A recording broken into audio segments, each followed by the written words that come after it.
பழங்காலத்தில் தேவர்கள் அனைவரும் சூரபத்மன் என்ற அசுரனால் மிகுந்த துன்பமடைந்தனர். அவன் தனது பெரும் பலத்தால் உலகங்களை கைப்பற்றி தர்மத்தை அழிக்க முயன்றான். தேவர்கள் சிவபெருமானிடம் சரணடைந்தனர்.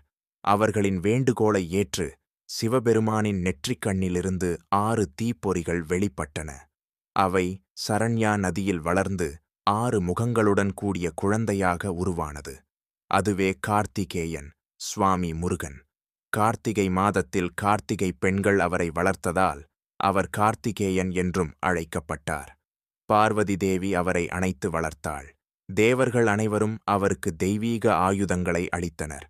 அம்மையான பார்வதி முருகனுக்கு வேல் வழங்கினாள்.